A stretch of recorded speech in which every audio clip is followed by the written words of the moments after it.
ای خالق د کل جهان تعالی عالی شان ستا کرم ته ټول محتاج د ژوند لار. ای خالق د کل جهان وړاندې کوونکی مولوي محمد یاسین فهیم.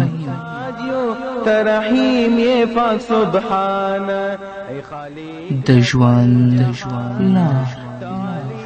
عالی شان ستا کرم ته ټول محتاج یو ترحیم یہ پاک سبحان. بسم الله الرحمن الرحيم. الحمد لله رب العالمين حمد الشاكرين، الصلاة والسلام على سيد الأنبياء والمرسلين سيدنا ونبينا وشفيعنا ومولانا محمد وعلى آله وأصحابه الطيبين الطاهرين. قدرمنو اوریدونکو د ژوند د لارې د خپرونې مینوالو، السلام علیکم ورحمت الله وبرکاتو. ستاسو روغتیا او خوشحالي د پاک رب نه غواړم، په دې هیله چې د صحت او عافیت جامې په تن ولرئ او خوشحالي مو په برخه وي. دا دی زه محمد یاسین فهیم د ژوند د لارې د خپرونې په وړاندې کولو کې ستاسو په خدمت کې یم، په دې هیله چې دا خپرونه ستاسو د پام وړ وګرځي. قدرمنو اوریدونکو، زموږ د نننۍ خپرونې موضوع د 5 وخته منځونو اوقات، د سهار مانځل وخت، د ماسپښین مانځه وخت، همدارنګه د مازدیګر او د ماښام او د ماسخوتن د مانځونو وختونه. د سهار مانځه وخت چې دی هغه د صبح صادق نه واخله تر مل ختلو پورې دی.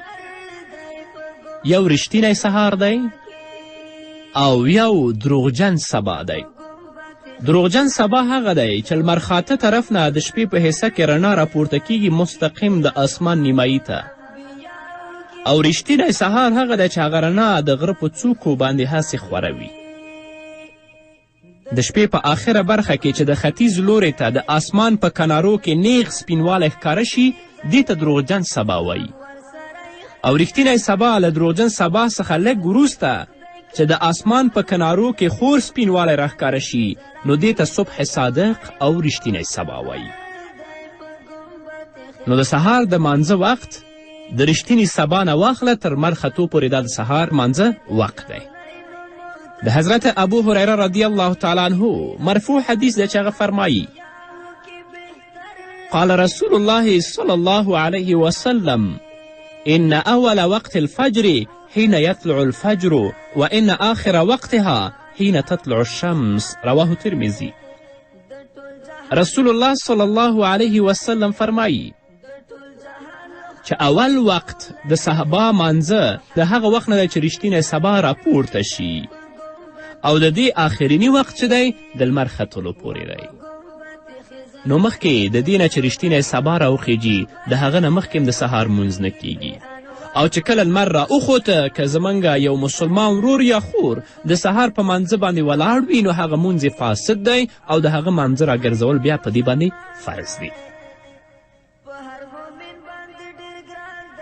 خو د سهار په مانځه کې د احنافو په نظر باندې اسفار او سپینوالی دا مستحب کار او نیک کار دی.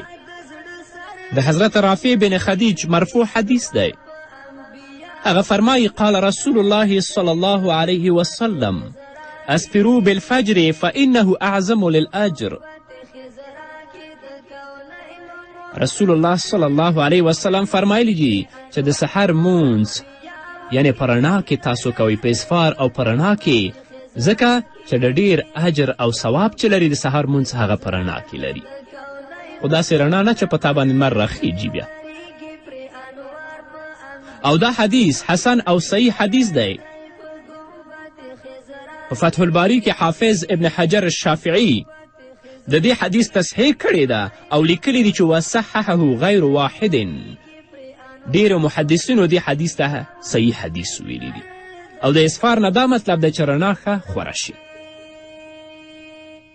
همدارنګه د حضرت رافع بن خدیج رضی الله تعالی عنه دویم مرفوع حدیث دی. هغه فرمایي: قال رسول الله صلی الله علیه وسلم یا بلال نور بصلاة الصبح حتى يبصر القوم مواقع نبلهم من الأسفار. رافع بن حدیج فرمایی رسول الله صلی الله علیه وسلم وفرمیل چې ای بلاله د سحر مونځ په رڼا کې ادا کوئ تر هغې چې خلک د رڼا د وجې نه د تیریدلو او تلو ځایونه وویني. همدارنګه د حضرت ابو هریره رضی الله تعالی عنه بل مرفوع حدیث دی. هغه فرمایی قال رسول الله صلی الله علیه وسلم لا تزال امتی علی الفطرة ما اسفروا لصلاة الفجر. دا حدیث دی چې تبرانی و همدارنګه بزاز روایت کړی په خپل مسند کې. نبی کریم صلی الله علیه وسلم فرمایلی دی چې زما امت به همیشه په فطرت باندې قایم وي تر څو پورې چې دوی د سحر مونځ په رڼا کې کوي. په بعضې مرفوع احادیثو کې دي چې محمد رسول الله صلی الله علیه وسلم د سحر مونځ په غلس یعنی په تیاره کې کړی دی، په غلس کې.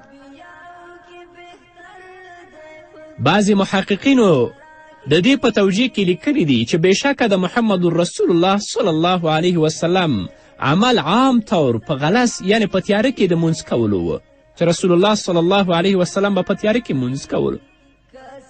لکن د عامو خلکو د اسانتیا دپاره محمد رسول الله صلی الله علیه وسلم امت ته په اسفار یعنی په رڼا کې مونځ کولو باندې ترغیب ورکړی دی. نو د محمد رسول الله صلی الله علیه وسلم د ارشاد د وجې نه امت دپاره په اسفار او په رڼا کې مونځ کول غوره او بهتر دي. د هغه تحقیق دی چې اوجز المسالک په شرح د موطا د امام مالک رحمه الله کې لیکل شوي دي.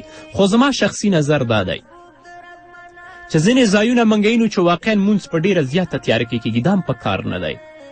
او په ځینې ځایونو کې موږ وینو چې مونځ دونه په رڼا کې کیږي که هغه مونځ د دوی نه فاسد شي نو چې کومه مسنونه طریقه د سهار مانځه ده که هغه بیا وکړي نو په دوی باندې لمر راخیږي، دا هم په کار نه دی. نه په تیاره کې نه ډیره په رڼا کې. دا و د سهار د مانځه اول وقت او آخر وقت. اوس د ماسپښین مانځه وقت. د ماسپښین د مانځه وقت چې دی هغه د زوال نه واخله تر هغه وخته پورې چې د هر شي سوری 2 چنده د هغه شي شي. او د لمر د اوړېدو نښه دا ده چې د هر شي سوری بلکل شمال طرف ته شي او هغه مشرق طرف ته راکوز شي. او د لمر د اوړېدلو بله نښه دا ده چې لمر څومره راجګیږي په هماغه اندازه د هر شي سوری کمیږي. نو چې دا کمیدل بند شي نو دغه صحیح غرمه ده. نو د دې وخت نه واخله د ماسپښین د مانځه وخت شروع تر هغه وخته پورې چې د هر شي سوری 2 چنده شي. لکه د یو ګز لرګي سوری په غرمه کې 4 ګوتې وي، نو چې اوس دا سوری 2 ګزه او 4 ګوتې شي تر هغه وخته پورې د ماسپښین مونځ کیږي او د دې نه پس د مازدیګر وخت شروع کیږي. ځکه د رسول الله صلی الله علیه وسلم حدیث دی، د حضرت ابي هریره موقوف حدیث دی چې فرمایي صل الظهر اذا کان ظلک مثلک والعصر اذا کان ظلک مثلیک. دا حدیث دی چې امام مالک رحمه الله په موطا کې په باب وقوت الصلات کې د دې روایت کړی دی. رسول الله صلی الله علیه وسلم فرمایی د ماسپښین مونځ کوه چې کله ستا سوری یو مثل شي یعنی ستا هومره شي، او د مازدیګر مونځ کوه چې کله ستا سوری ستا ډبل شي یعنی 2 چنده شي. همدارنګه رسول الله صلی الله علیه وسلم فرمایی د حضرت ابوذر مرفوع حدیث دی. هغه فرمایی قال كنا في سفر مع النبي صلى الله عليه وسلم فأراد المؤذن أن يؤذن فقال له أبرد، ثم أراد أن يؤذن فقال له أبرد حتى ساوي ظل الطلول. رواه بخاري. حضرت ابوذر رضی الله تعالی عنه فرمایی چې موږ په یو سفر کې محمد رسول الله صلی الله علیه وسلم سره وو. مؤذن د ماسپښین مانځه دپاره اذان کولو اراده وکړه. رسول الله ورته وفرمیل چې تاخیر وکړه هغه لږ وخت پس بیا د اذان کولو اراده وکړه. نو رسول الله ورته وفرمیل چې صبر وکړه. هغه بیا د اذان کولو اراده وکړه. دریم ځل رسول الله ورته وفرمیل چې تاخیر وکړه تر دې پورې چې د پولو سوری د هغې برابر شه. نو بیا اذان او مونځ وشو. ظاهره خبره ده چې د پولو سوری د پولو برابر خو د یو مثل سوری نه کیږي. د امام ابو حنیفه رحمه الله د تحقیق مطابق د ماسپښین وخت تر 2 مثله پورې دی چې د هر شي سوری 2 چنده شي. د 2 مثلو نه پس د مازیګر وخت شروع کیږي. د بخاري شریف دا حدیث چې ما تاسو ته ولستو واضح د امام ابو حنیفه رحمه الله د تحقیق ماخذ دی.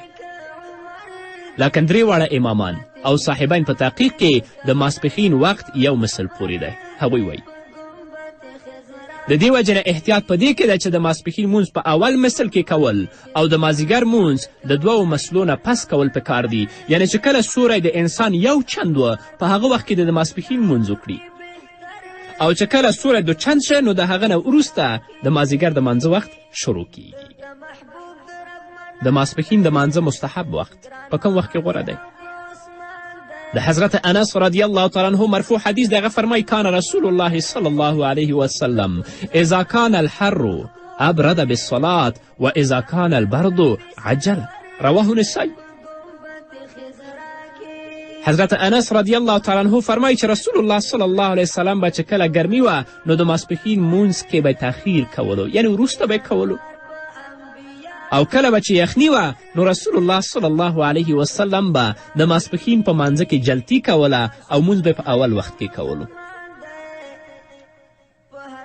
همدارنګه د حضرت ابو هریره او د حضرت عبدالله بن عمر رضی الله عنهما مرفوع حدیث دی. هغوی فرمایی قال رسول الله صلی الله علیه وسلم اذا اشتد الحر فابردوا بالصلاة فان شدة الحر من فیح جهنم. رواه بخاری. حضرت ابو هریره او همدارنګه حضرت عبدالله بن عمر رضی الله عنهما فرمایی چې رسول الله فرمایلی دی چې کله سخته ګرمي وي نو مونځ کې تاخیر کوئ د ماسپښین، ځکه چې ګرمي د جهنم د تاو او تپ نه ده. چې کله د جهنم اور تاو او تپ باندې شي نو دا ګرمي ځکه راپورته کیږي. نو رسول الله ځکه ویلی دی چې تاسو د ماسپښین په مانځه کې په ژمي کې تعجیل کوئ، په اوړي کې د ماسپښین په مانځه کې تاسو تاخیر کوئ. بعضی احادیثو کې د ماسپښین مونځ کې تعجیل یعنی جلتی او په اول وخت کې د ماسپښین د مانځه کولو ذکر هم راغلی دی، خو محدثینو د دې مختلف توجیهات کړي دي. یوه توجیه او تطبیق خدا دی چې د تعجیل حدیثونه د ګرمي په موسم باندې حمل کوي. د دې توجیه او تطبیق واضح دلیل د حضرت انس رضی الله عنه دا ذکر شوی حدیث دی چې اذا کان الحر ابرد بالصلاة و اذا کان البرد عجل بالصلاة.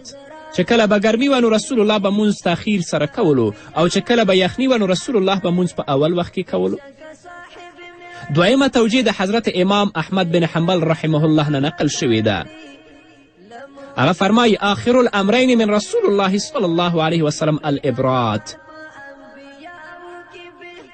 یعنی د تعجیل حدیثونه په ابتدایي زمانه باندې محمول دي چې رسول الله به چې په خپلو حدیثو کې ویلي چې ماسپښین مونځ په اول وخت کې کوئ، هغه په ابتدایي زمانه باندې محمول دي. او ابراد او تاخیر یعنی په یخني کې مونځ کول او وروسته منځ کول چې کومه احادیث په دې کې رانقل شوي دا آخري زمانه باندې محمول دي.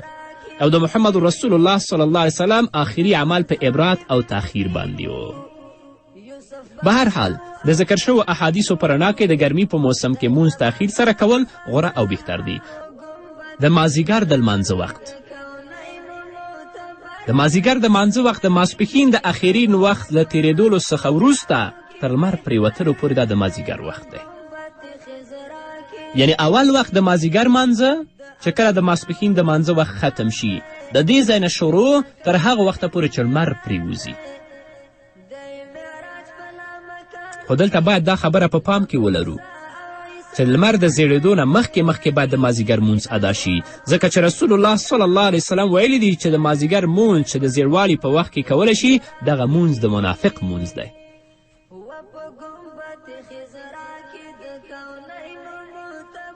د حضرت عبدالله بن عمر بن عاص رضی الله تعالی عنه مرفوع حدیث دی. هغه فرمایي قال رسول الله صلی الله علیه وسلم وقت صلاة العصر ما لم تصفر ويسقط قرنها الاول رواه مسلم.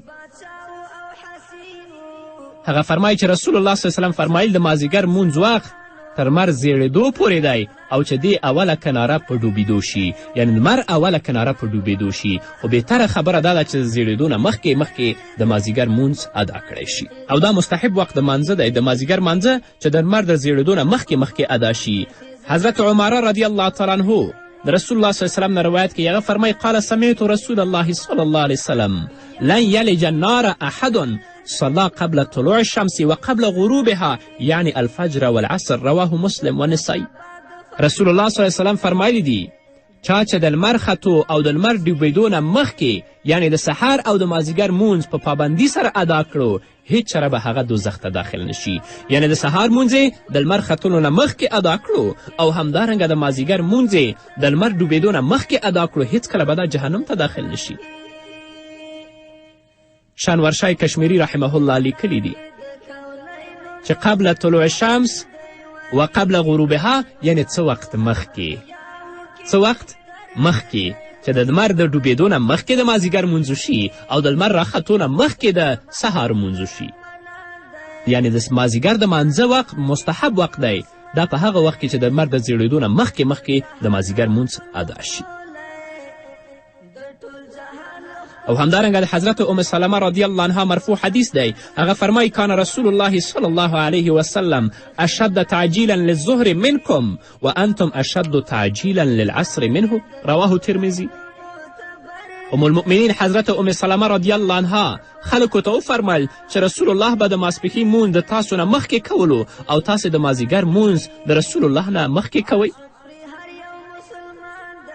یعنې مطلب دا و چې رسول الله به د ماسپښین په مانځه کې تاخیر کوه او د مازدیګر په مانځه کې به عجله کوله، او حال دا چې تاسو د ماسپښین په مانځه کې عجله کوئ او د مازدیګر په مانځه کې تعجیل کوئ.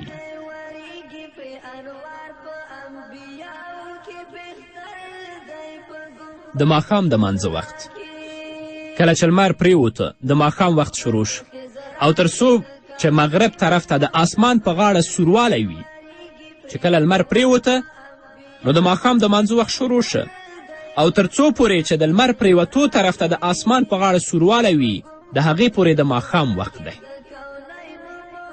لکن د ماښام مونځ به دومره نه ناوخته کوي چې ستوري راښکاره شي، ځکه دا مونځ بیا مکروه مونځ دی. رسول الله صلی الله علیه وسلم فرمایي د حضرت ابو هریره مرفوع حدیث دی، هغه فرمایي قال رسول الله صلی الله علیه وسلم ان اول وقت المغرب حين تغرب الشمس وان آخر وقتها حين یغیب الافق رواه ترمذی.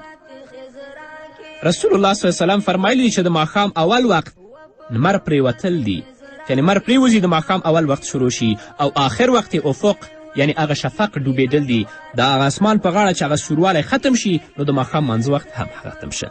همدارنګه د حضرت عبدالله بن عمر رضی الله تعالی عنه مرفوع حدیث دی، هغه فرمایي قال رسول الله صلی الله علیه وسلم وقت صلاة المغرب ما لم یغیب الشفق رواه مسلم. رسول الله فرمایلی چې د ماښام مونځ وخت د شفق د ډوبېدو پورې دی، چې کله هغه سوروالی ختم شي نو د ماښام مانځه وخت هم ختم شي.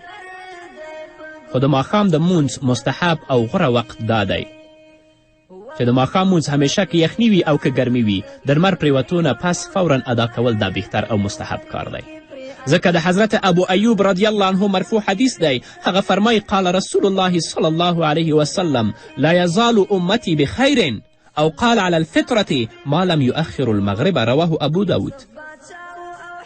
حضرت ابو ایوب فرمایي چې رسول الله فرمایلی چې زما امت به همیشه په نیکي باندې قایم وي، او یا یې داسې فرمایي چې فطرت او سنت باندې به قایم وي تر څو چې دوی د ماښام مانځه کې تاخیر نه کوي. د ماسخوتن د مانځه وخت کله چې په آسمان کې سوروالی یا سپینوالی ختم شي نو د ماسخوتن د لمانځه وخت شروع شي او د سهار تر صبح صادقه پورې دا د ماسخوتن د مانځه وخت دی، تر څو چې د سهار د مانځه وخت داخلیږي یعنی اذان کېږي تر هغه وخته پورې د ماسخوتن د مانځه وخت دی. د حضرت ابو هریره رضی الله عنه مرفوع حدیث دی، هغه فرمایي قال رسول الله صلی الله علیه وسلم ان اول وقت العشاء حين یغیب الافق رواه ترمذی. رسول الله فرمایلی چې د ماسخوتن مونځ اول وخت هغه وي چې کله شفق غایب شي، یعنی چې کومه سوروالی د غرو او د اسمان په غاړو کې د هغه چې ختم شي نو د ماسخوتن د مانځه وخت شروع دی. او د حضرت عایشې صدیقې رضی الله عنها مرفوع حدیث دی. هغه فرمایي اعتم النبي صلى الله عليه وسلم ذات ليلة حتى ذهب عامة الليل وحتى نام أهل المسجد ثم خرج فصلى، رواه مسلم. نبی کریم صلی الله علیه وسلم یوه شپه د ماسخوتن لمونځ کې تاخیر وکړه، وروسته والی وکړه تر هغې پورې چې د شپې زیاته حصه تیره شوه او د جومات خلک وده شو. بیا رسول الله تشریف راوړه او هلته لمونځ ادا کړه. د حضرت انس رضی الله عنه بل مرفوع حدیث دی اخر رسول الله صلی الله علیه وسلم العشاء ذات لیلة الى شطر اللیل، رواه مسلم. رسول الله صلی الله علیه وسلم یوه شپه د ماسخوتن لمونځ تر نیمې شپو پورې وروسته کړه. نو دا خو اول وخت د ماسخوتن د مانځه و چې کله هغه سوروالی د آسمان د کنارو او د غاړو نه ختم شي. خو د ماسخوتن د مانځه مستحب وقت لومبۍ درېیمه حصې ته نږدې دی. د حضرت ابو هریره رضی الله عنه مرفوع حدیث دی. هغه فرمایي قال رسول الله صلی الله علیه وسلم لولا ان اشق على امتی لامرتهم ان یؤخروا العشاء الى ثلث اللیل او نصفه، رواه ترمذی. حضرت ابو هریره فرمایي چې نبی کریم صلی الله علیه وسلم وفرمیل که چیرې ماته په امت د تکلیف خطره نه وی نو ما به دوی ته حکم کړی وی چې د ماسخوتن لمونځ لومبۍ درېیمه حصه کې یا نیمې شپې پورې وروسته کړي او په هغه وخت کې ادا کړي. همدارنګه د حضرت ابو ذر رضی الله تعالی عنه مرفوع حدیث دی. هغه فرمایي وکان یستحب ان یؤخر العشاء وفي روایة ولا یبالي بتاخیر العشاء الى ثلث اللیل، رواه بخاري. رسول الله صلی الله علیه وسلم به ماسخوتن لمونځ کې تاخیر خوښولو او په یو روایت کې دی چې رسول الله به د دې پروا نه کوله چې لمونځ به د شپې درېیمې حصې ته ورسېدلو. خو د ماسخوتن په مانځه کې د کمزوري او بیمار خیال باید وساتل شي. اگرچه د ماسخوتن لمونځ په اصولي طور باندې درېیمې حصې شپې ته وروسته کول مستحب دي، خو بیا هم په دې کې د کمزورو او معذورو او هغه څوک چې بیمار دي د هغو مقتدیانو خیال ساتل هم ضرور دي. د حضرت ابو سعید خدری رضی الله تعالی عنه مرفوع حدیث دی چې یو ځل رسول الله صلی الله علیه وسلم د ماسخوتن لمونځ نیمې شپې ته نږدې وکړه او داسې وفرمیل لولا ضعف الضعیف وسقم السقیم لاخرت هذه الصلاة الى شطر اللیل، رواه ابو داود. که چیرې د کمزوري او د بیمار بیماری نه وی نو ما به دا لمونځ نیمې شپې پورې وروسته کولو. خو بیا هم هغه څوک چې عادت لري اول خو د لمونځ په جمع سره وکړي. اوس خو جمع په 8:30 یا 9 بجو باندې کیږي، چیرته هم نه ده چې په جماعت کې د جمع وروسته وشي. که جمع ته نشي تللی او عادت لري شپې راپاڅېږي نو لمونځ دې پرېږدي د شپې په آخره حصه کې د تهجدو سره یو ځای وکړي. نو قدرمنو اورېدونکو دا و د 5 وخته منځونو اوقات په دې هیله چې تاسو په دقیقه توګه باندې اورېدلي وي. او ځینې داسې احادیث دي چې په هغه کې مونځ کول په اول وخت کې راغلی دي، په هغو باندې به انشاءالله بیا بحث وکړو. نو دا وه زموږ نننۍ خپرونه چې ستاسو درانه حضور ته وړاندې کړه. تر بلې خپرونې پورې چې زه بیا هم ستاسو درانه حضور ته راځم تاسو ټول په پاک رب سپارم. پاتې ژوند او پاتې ورځم نیکمرغه. الله مو مل شه.